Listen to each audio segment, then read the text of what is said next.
Hello Libra and welcome to February.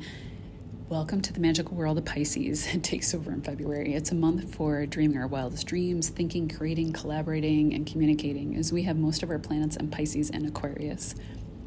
It's a time for fantasy, magic, receiving messages from our ancestors, downloads from the dream world through music, having otherworldly experiences and divine inspiration. Past life love can come back into your life. Deep compassion and empathy for others can be developed with the desire to take action in changing where we see injustice around us. We also have to watch out a little bit for too much overindulgence because there is so much Neptunian influence at this time.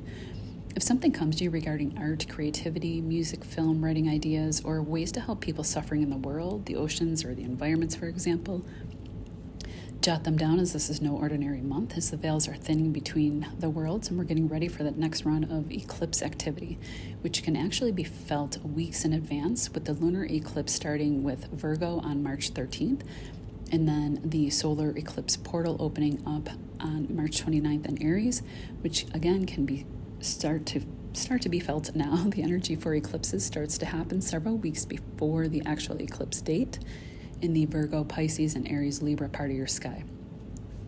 On January 29th, we just had a lovely new moon in Aquarius at 9 degrees, showing new beginnings unfolding now until August 9th at the Aquarius full moon. That moon was beautifully aspected with a tight trine from Jupiter and Gemini, and Mercury and Pluto also conjunct this moon. And what's nice about this is this trines you. And Pluto's in a wide conjunction, but this can be felt the first few days of February. And it happened in your fifth house of fun, love, romance, creativity, children, luck, winning, sports, just to name a few. Plain and simple, Libra, you could meet a powerful, transformative new love with this aspect happening while traveling too, because we have Jupiter in the ninth house of travel, also trining you. This is kind of creating like a grand trine between your first house, your ninth, and your fifth. And again, this energy can unfold over 6 months. So if it doesn't happen right away, don't despair. But also Jupiter rules this house, the ninth house, and is trining over to the house of love and romance. It can be a fated love, maybe a love from a past life, and it will be a romance for the books with Pluto involved, but in a powerful, possibly life-altering way. If you're already partnered, it could be a revival of a current romance, and if it's not about love for you, it could be some kind of financial gain for a creative project. Maybe you're publishing or broadcasting something with potential for big gains. As I see Mars in your 10th career house, trining over to Saturn in your 6th house of work. So it could be something that you put a considerable amount of time into creating, but the results might come in suddenly now, as Mars is also trining Uranus in the 8th house of chunky money. So this can be a signature of a windfall, maybe coming from working with a group of people, a creative venture, or research projects or investments that you have spent, maybe a considerable amount of time developing. These are just a couple things that could be happening now, Libra.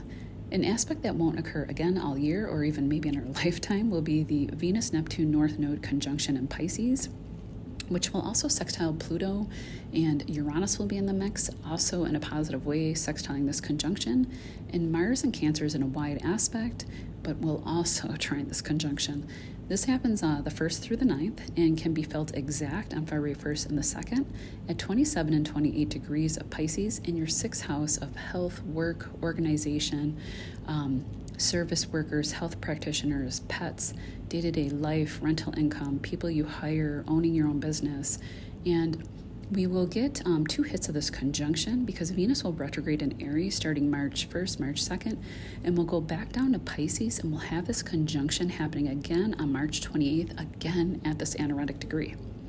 There are no hard outer planet aspects. Saturn is in like a wide 10-degree conjunction, so I don't feel that he's really giving any problems at this February time.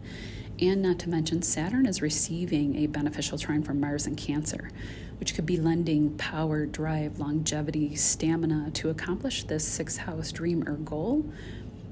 Jupiter in the 9th is still trining over to the Aquarius planets in the 5th of romance at this time. So there really can be like a fated love from a past life that can come in through this conjunction. And it can tie into like your work or day-to-day life somehow with the conjunction happening here.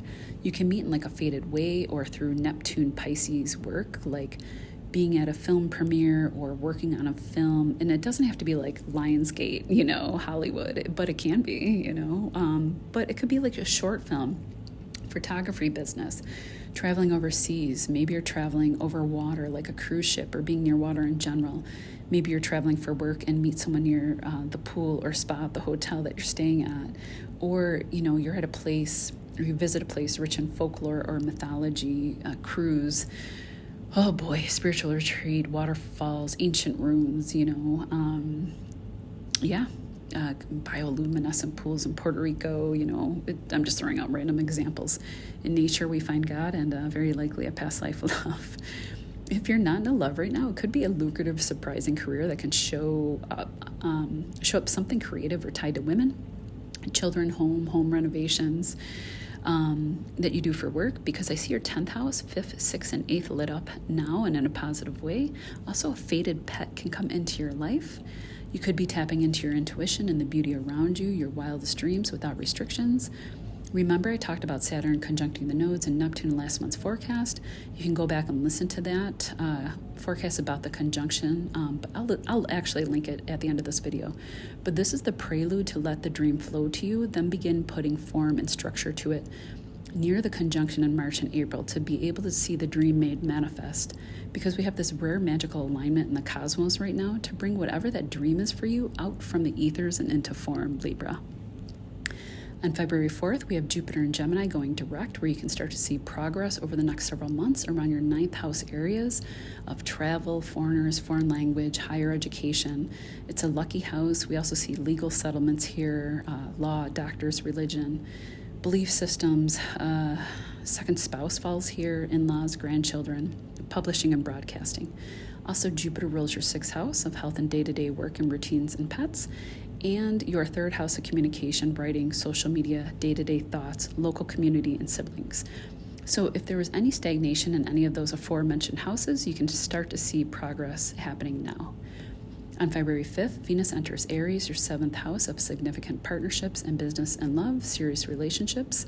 And Venus will bounce between this house and your 6th house of health and work for the next several months. You can meet love while traveling for work, while working on yourself, transforming physically, while being involved in film, photography, as Neptune rules the visual arts. If you work with these areas, you could also just be loving the work that you're doing and finding the right agent and good money. It could be money luck happening, the right business partner. Just remember that Venus goes retrograde on March 1st. So don't make any final decisions in romance or work just yet, as Venus won't be in full power until mid-May. Venus also rules you, so this lends extra importance, but also your 8th house of deep transformative intimacy. Also, shared resources, money we don't earn, chunky money, sex, death, and rebirth all happen in the 8th house, as well as research, magic, the occult. These areas can be highlighted as well at this time and over the next few months. On February 12th, we'll have this kind of crunchy full moon in Leo at 24 degrees happening in your 11th house of lucky breaks, going viral, the internet, large groups of people, large social gatherings, humanitarian efforts. The 11th house covers things like charity events, networking, scientific breakthroughs, astrology communities, just to name a few. This full moon is tough because we do have the Sun and Mercury in your 5th house of romance, fun, and luck, Aquarius, opposing this moon, but also receiving a hard square from Uranus in the 8th. It could be that it's not so much you being affected as Leo placements sextile you and Aquarius trines you. It could possibly be happening for your children if you have any. They might be having difficulty with friend groups, or there may be hard messages coming through at this time. Uranus is sudden, maybe revealing something suddenly around a friend group or a group that you're a part of. This happens, between the 5th and the 8th and the 11th houses are connected. And full moons are all about revelations or revealing something hidden here or secrets. The good news and something I focus on is Pluto in the 5th house is sextiling Venus over in your 7th of partners. This is happening and will affect you most, Libra, Sun, Moon, or Rising from 0 to 8 degrees. Venus-Pluto sextiles are deep, intense, sensual, and transformative, and it's taking place in the house of fun, luck, romance, children to your 7th of committed serious partnerships. It could be you and a romantic interest are becoming much more serious and bonded as this relationship is now moving to the more serious house of commitment, the 7th house. 7th is also a contract house, so maybe there's a proposal here until death do us part with Pluto. If you're not ready for children, watch out, because they could be a part of this picture, especially with Pluto moving through this 5th house right here.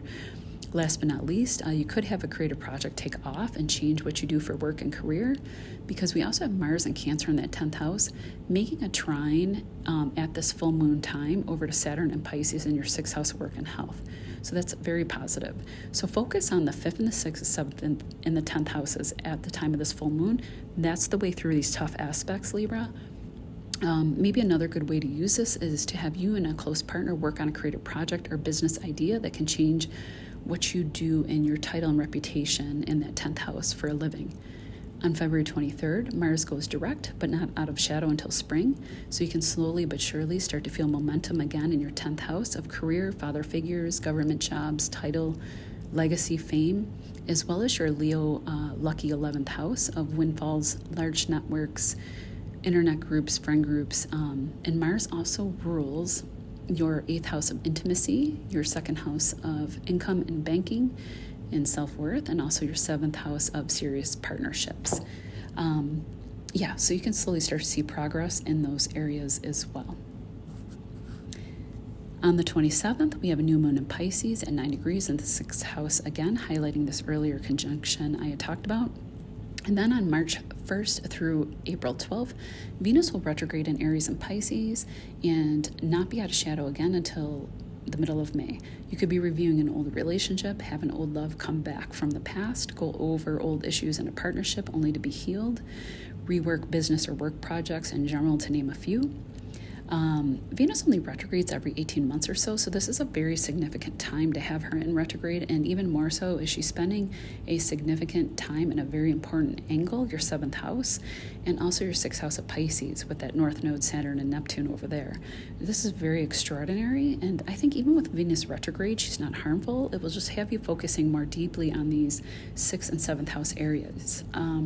Venus also rules you in your 8th house of shared resources, deep intimacy, taxes, loans, rebates, debts, etc. And this also makes sense as your 7th house of serious partners, where we share everything, moves into that 8th house. All right, Libra, take care. This was a long one, but necessary, and we'll see you in March.